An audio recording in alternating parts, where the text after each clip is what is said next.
Hopefully you can hear me okay over my hoodie. There's some new channel merchandise available now, links in the description down below. Today's episode though is brought to you by the letter T. That's T for transparent, T for transport, or maybe T for totally unnecessary. That's certainly the question I had in mind when I first unboxed the SMSL PL200T. Appos sent it to me, but they have no influence over this video. The SMSL PL200T is a lot like the SMSL PL200 without the T. The T version is a pure transport. That means it has no onboard DAC and no ability to output RCA or analog audio to an external amplifier, for instance. Unless you're looking at the back of these two units, there's no way to tell the difference between them other than the fact that the PL200T has the transparent lid. What you can't see no matter how you look at them is that the PL200T also costs less than the PL200. The PL200T costs $500 US. The regular PL200 costs $670 US. So why did I suggest at the opening that the PL200T might be totally unnecessary? That's because the PL200, the regular one, was already also a transport with optical, coaxial, and even USB outputs. I wondered if $170 US was actually a worthwhile saving given the regular PL200's USB DAC capabilities and of course the ability to output a good quality analog audio stream straight from the CD. Of course, if you do want to save some money and you're never going to take an analog output from a CD player, in other words, if you just want a transport and only want a transport, then the PL200T does make sense. But if those aren't your key motivations, the value and benefit of the PL200T gets a bit more situational. Situation 1. You want a CD transport with I2S or AES output. If you have a DAC that can accept an AES or an I2S input, you might prioritize those connection types. You might want a CD transport that specifically has them, and that is the PL200T. Do take note though that the PL200T loses the USB output functionality of the regular PL200. Testing the various outputs on the back of the PL200T revealed that the AES output actually is no better than the coaxial output. Having said that, sometimes it's at the DAC end that things are different, and so if your DAC happens to sound better with an AES input than a coaxial input, you may find that the PL200T therefore is able to sound better.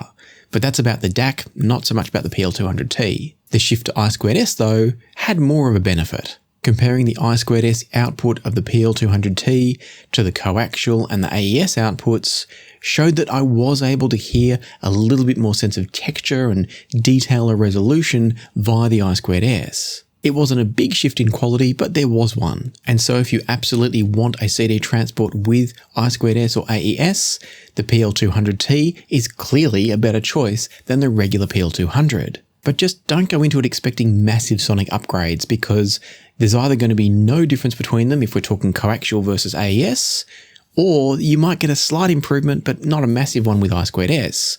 Again, depending on the quality of the inputs on your DAC.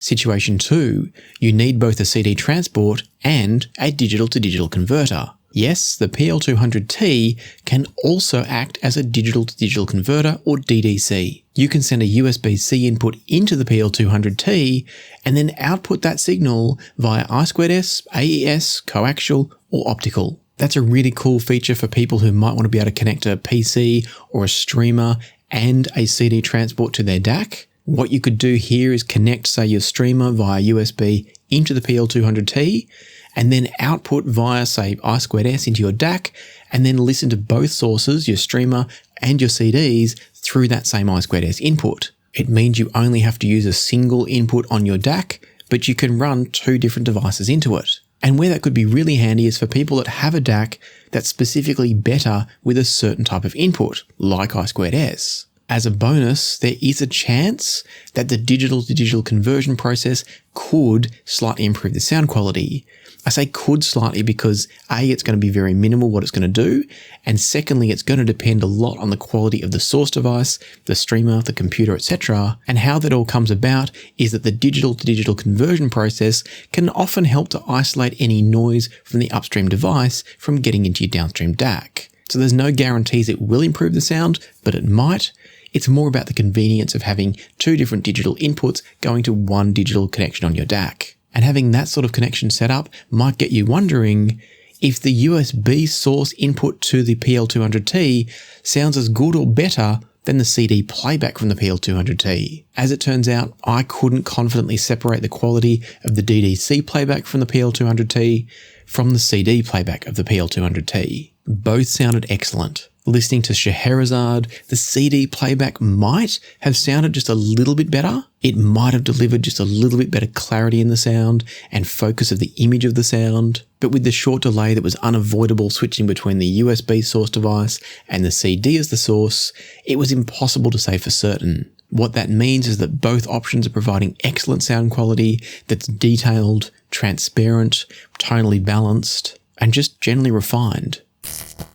Situation 3, you really want a CD transport that can be powered by a linear power supply. In addition to the mains power connection on the back of the PL200T, it can also accept a USB-C power connection or a DC connection through the DC barrel socket. Honestly though, I wouldn't bother chasing the PL200T for that specific purpose. Because you can switch the power supplies live while the PL200T is in action, I was able to plug in DC from a linear power supply and then remove the mains power plug. I was able to do the same with USB power supplies, and no matter how I tried it, the sound was always the same. These days, there are some really advanced power regulator chips that can essentially negate any of the switching noise issues that used to come from switch mode power supplies. That might be what's going on in the onboard switch mode power supply within the PL200T that takes the mains power coming into the PL200T and converts it to whatever the internal circuits need. The only caveat to this test that I should mention is that I run all of my devices here in my office